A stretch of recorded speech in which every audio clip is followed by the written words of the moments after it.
I got done with finals, everything, and we took off Here's to to all Europe. A's. Hey. I had a little bit of trouble with my friends. They were being very judgmental of whatever I said, so I kept keeping my mouth shut. I was scared of being judged all the time. Like, it was so exhausting. Anything I would say would be like criticized. What am I saying that's so wrong? Get ready for the next iteration of you on your path to becoming wealthy. On this show, you'll get the insider's view on wealth creation, the class none of us got taught in school, with my co-host, daughter, and beginning investor, Sophia Bosch. And now, let's get started. Welcome to the Becoming Wealthy podcast. I'm your host, Sophia Bosch, and I'm here with my co-host, Michelle Bosch. And today we will be discussing our summer and the theme of building confidence throughout the summer. Building confidence throughout the summer.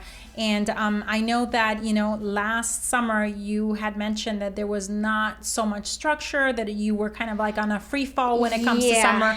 And this summer, we try to change that a little bit. We still had, time to travel as a family. So maybe you can walk us through some of the key things that helped you gain confidence this summer, and we can start with, I don't know. Maybe end of school? End of school, yeah. Okay, so the end of school, I finished late May. Mm-hmm. And academically, I was so finished. I was like, my body was so tired. I was ready to be done with school. Mm-hmm. I had decided to take an AP test 6 weeks before the test. Mm-hmm. Like, enrolled, realized I was doing it, and I had to self-study for it. Mm-hmm. So it added a lot of more stress on my plate. But I got done with finals, everything, and we took off Here's to all Europe. A's. Hey. Congrats on all A's. That was a struggle. Yeah. To maintain it all, but you maintained it, and now you know that you can do hard things. And what does that do? Build confidence. Exactly. Keep going. Okay, so then we, you and I headed to Spain. Papa was doing the Camino de Santiago. He was already there for a month in Spain, walking every day. For 500 miles. Yeah. For 500 miles, 35 days. And we met him there on his birthday, May 25th.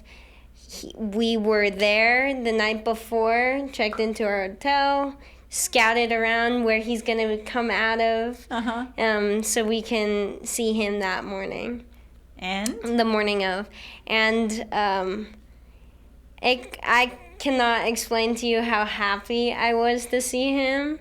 We were all crying. It was a very emotional, reunion there, after, really, I mean, ever since we have been married, we have worked together.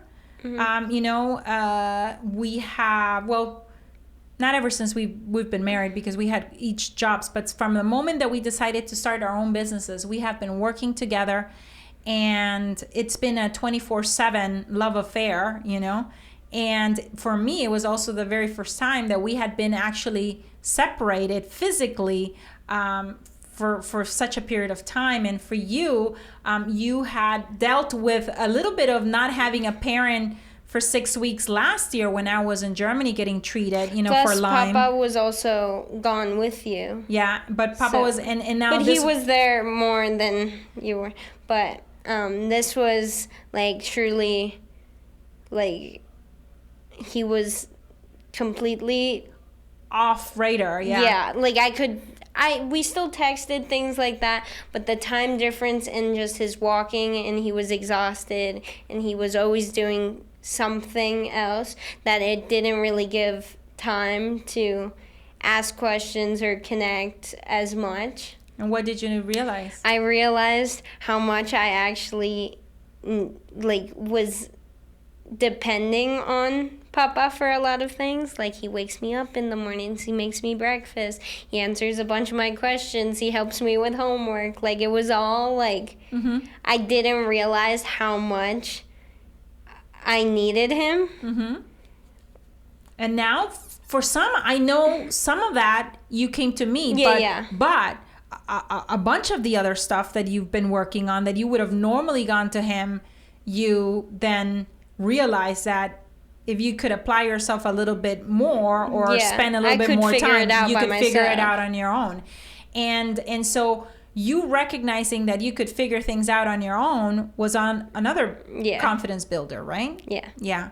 But nevertheless, the reunion was emotional. It was fantastic to be together with him again. And then, you know, we traveled through, I think, you know, Portugal, Greece, Turkey. We got to experience, you know, completely different cultures, different language, different alphabet. Even, you know, in Turkey we couldn't, even in Greece is completely different alphabet as well. We couldn't understand not even the writing on the walls, on the signage. We're used to Latin based. Like in Portugal, you could still somewhat figure it out.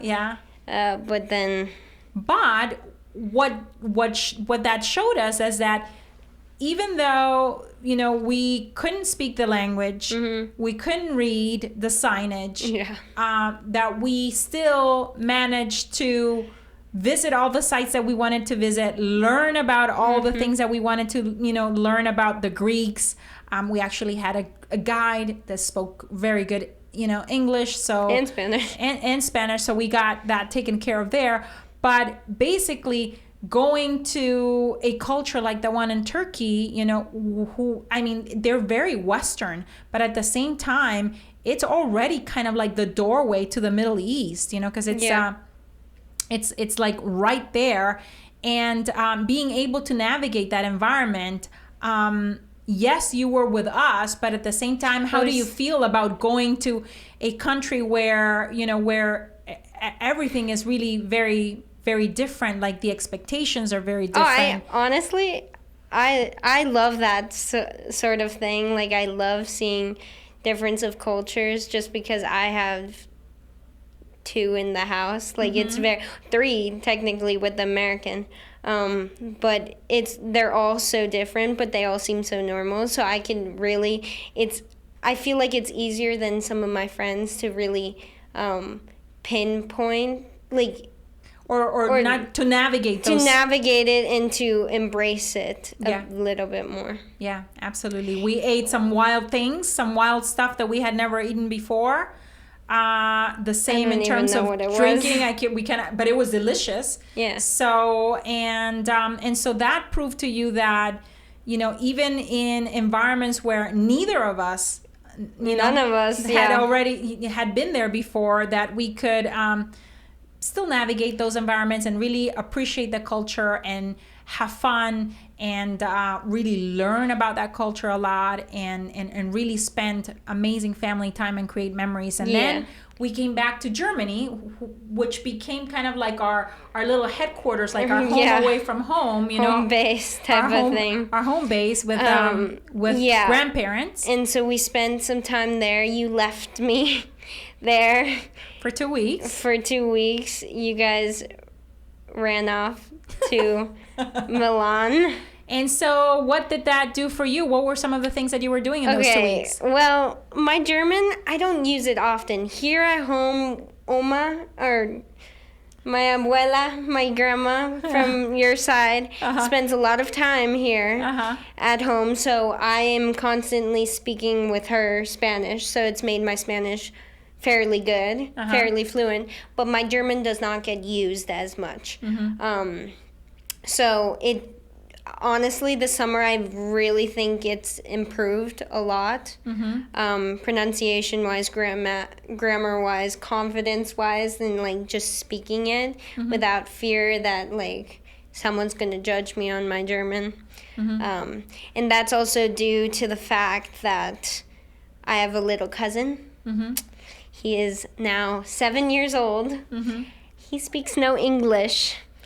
he only speaks German, and the German that he does speak is not the dialect from down south. It is proper German. Proper high German. Proper, yeah. In German, it's called Hochdeutsch, which means like high German, but it's really like the proper like language. And so after 2 weeks there on your own, where we left you like, for us it's like sink or swim. By the time you got back, I could barely speak my Spanish.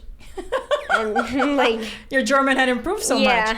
And while you were there, you had some responsibilities, 2 roles. Yeah. Number 1 was helping around the house with my grandma, or like, and like just spending time.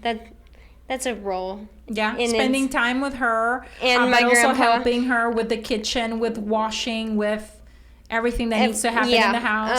And then taking care of that little cousin. Yeah. Was my other role. That was your second responsibility. Like every day after 3, he would get out of kindergarten. And he would come, because my grandparents' apartment or condo is right at the kindergarten, like the exit. So he would call up, Sophia, Oma, Opa, where are you? And they would, we would interact with him.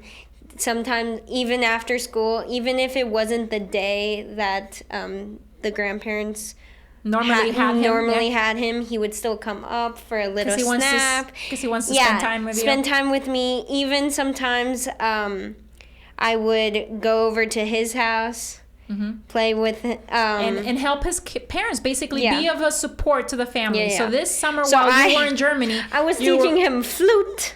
Yes. God. You basically were rehearsing some of the homework that he had from music class. Teaching with card games. I knew in school, someone had told me that they're learning like addition and subtraction. So I was helping him, sneaking it in there. At first he was like, oh, Sophia, why are you doing this to me? And then by the end of it, he was excited that he knew the answers. Like, I was trying to help him in any way that you could. Yeah. Which required a lot of patience. So basically, you developed some patience. You developed some sense of responsibility. We didn't want you to just basically hang out, in Germany for 2 weeks and just lay in the couch on social or watching TV. But you had some duties. We went to the lake. You had some duties also in terms of giving company to both grandparents to go work out, being a great companion. I did do that, yeah. Yeah. Oh my God, I got humbled by those old ladies. My grandma, she goes walking in the woods every Monday, and every Thursday she goes to like hardcore workout with like bands and like small little weights and stuff. That's amazing, Sophia. So these old ladies kicked my butt. I was huffing and puffing, like I was panting up that hill in the forest. Yeah. And by the time we had gone, there's specifically one lady that is 94 years old. She's 94, and she lapped us, basically. It was insane. I got humbled. So I don't know if that experience was much of a I don't know if it was confidence booster, but what I liked is that basically we structured those 2 weeks such that you had some responsibilities to your uncle and aunt with the care of Julian, and you had some responsibilities at your grandma's house as well. But there was a little bit of mixture of fun there because you went for 3 days. I went on a weekend trip with a family friend of ours, Natalie. She's come on the podcast before. She was my former au pair that we're still really close with. She decided to meet me in a city called Mannheim. To go to a concert. A Tom Odell concert. Woo-hoo. So, but the thing is, how do I get to Mannheim? It is a 2.5 hour train ride. Yeah. And my grandparents are not about to bring me there. So I had to take the German train system, navigate that all on my own. And honestly, the German train system is not how it used to be. Everything comes late. It is a whole mess. So I had like 5 minutes to catch my next train. Originally, you had 20 or 25 minutes to catch it. Yeah, originally it was like 40 minutes to catch it, and then all of a sudden it came 35 minutes late. So all of a sudden that gap became tiny to catch my train that I caught. So I had to take two. One from a little town called Zingen in the south, all the way to Stuttgart, and then Stuttgart to Mannheim. Yeah. But that switch in Stuttgart was a 5-minute switch, and you made it. I made it. The train was already there, though, so I was like, I just got on the train. I didn't care if it was the wrong carriage or like wrong area. I was, as long as I'm in the train, that's all that matters. That's all that matters, because you can find the right carriage once you're in. And so we met each other there. That was all fun. We went to the concert. And then on your way back, you had to switch trains again. Yeah, and then after that, together, we figured out the bus system to get us from Mannheim to 20 minutes over. There's a little cute town called Heidelberg. It's probably one of the most beautiful cities. It is. It's a beautiful medieval city that was never bombed in World War II, so it's intact. It was never bombed during either of any of the wars. But Mannheim, the first city that we went to, was, so it's like this very gray industrial town. But 20 minutes over, there's this absolutely cute, adorable town that houses also one of the oldest and some of the most prestigious universities. University in Germany. So we went to visit that. And you arranged for that tour, I guess, all by yourself. Yeah. On your own. And we got a tour of it. And plus we met some people, like some students that really helped us out. They were so very kind and helpful. Like, Natalie was saying, like, I've never seen someone that kind and helpful. I feel like that's very common in the U.S. You go to a college student, they're like, yeah, of course I'll help you out. Very friendly. Germany, apparently that's not heard of. But they were all very helpful because I am, maybe I can go to university in Germany. You're considering it, yes. We'll see. Yeah. Wonderful. So you got the opportunity there to basically book yourself on your own a university tour to visit the campus, to make sure that you met actually with students there that were, I think, also for business and economics, I believe. Yeah. She was going down a law track, but she had a friend that did the business and economics that was from the U.S. that had German parents. So and she basically me. She even connected you with her. Yeah, and plus she told me that like after a year of studying econ, you can even add like art history. So I was like, amazing. It was all very... So basically you went out of your shell, you spoke to someone in German, you networked with her. She gave you the contact information of this second girl. Yeah. You reached out to a complete stranger on text as well. Yep. And now, you have that relationship going. What else happened, Sophia, that I think contributed to an amazing summer of growth and that really boosted your confidence? Yeah. So from there we went back to back home. You guys came back, and then I did a 2-week program at Oxford. Yeah. And that truly helped my confidence because it was basically college for 2 weeks. Meeting brand new people. I had to have the confidence in myself to talk to new people. Be open, very open. Not be afraid to show who I really was. Because it doesn't help you to not show who you are, like who you really are. And why was that so I would say important for you, that specifically that part of like showing your personality and not being scared, being unapologetic about who you are? Why was that so important for you to discover that actually, darn, you have a really good one? You have a really good, in that you have a really good personality. And other people out there can see it. Yeah. And really connect with it. So early on this year, I had a little bit of trouble with my friends. They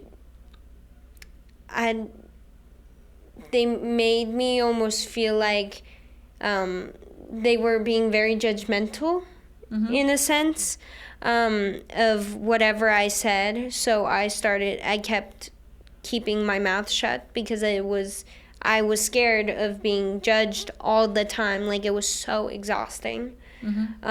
So pretty much anything that you would contribute with or say? Yeah. Anything I would say would be, like, criticized or turned down or something. There was some always commentary on what I said, and I'm like, what am I saying that's so wrong? Like, and so it really made me overthink and shut down almost, and it made me feel like I didn't even have a personality anymore. So the fact that people saw it, people wanted to connect, like, the fact that someone saw it, someone told me, oh my God, I love your personality, made me realize, okay, wait, I do have a personality.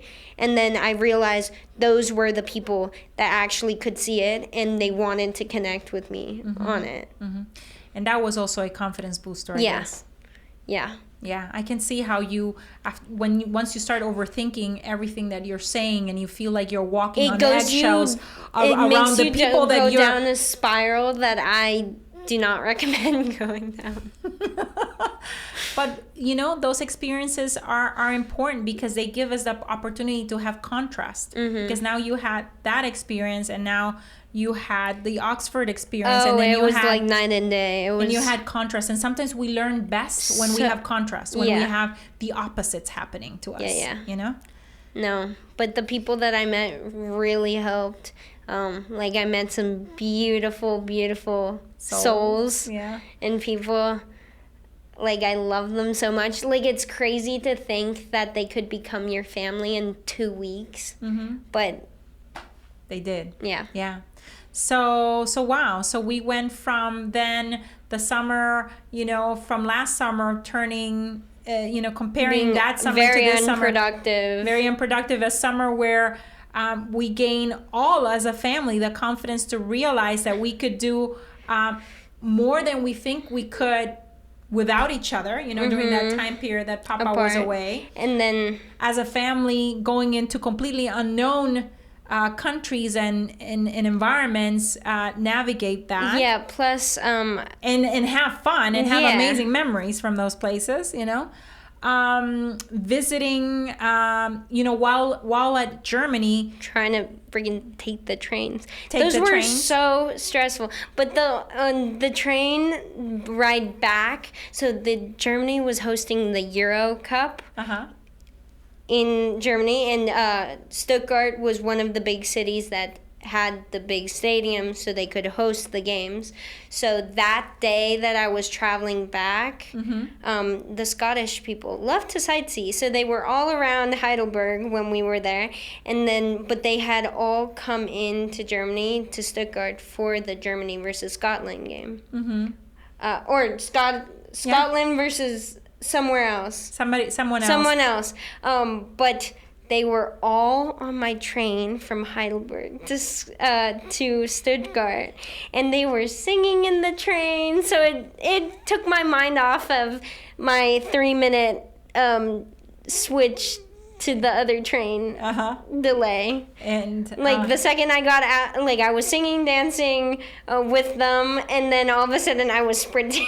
So the switching was no longer something that scared you, and more than anything, being on the train alone all of a sudden was not something that scared you anymore, because you saw amazing people actually having fun on the train. Yeah, there was also a bachelorette trip that happened to have a speaker. So the dude came up can I Bluetooth connect? And he starts putting on some classic all the Scottish people knew what the music, the songs were, and so they were singing, dancing, Awesome. So that was another confidence booster then, knowing that you can hang out there on your own, and have fun, even with complete strangers, singing, your heart out.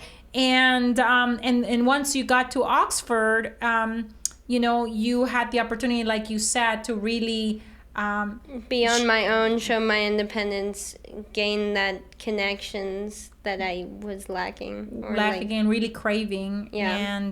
And I forgot also to mention the fact that you had gone to and booked your own tour at the University of Heidelberg as well. So I'm really, really pleased, and I'm happy, and I hope that whoever's watching us on this episode, that you can find, playful ways, and sometimes not so playful ways, because, Oxford was a little bit of a structured program, but you deliberately, signed up for it, so that it would allow you to stretch you beyond your comfort zone. And sometimes, we have to do those things. We have to sometimes book ourselves, because then we can't talk ourselves out of a situation. You have to go through with it. We already paid the deposit. You had already paid the deposit. You had already paid the balance.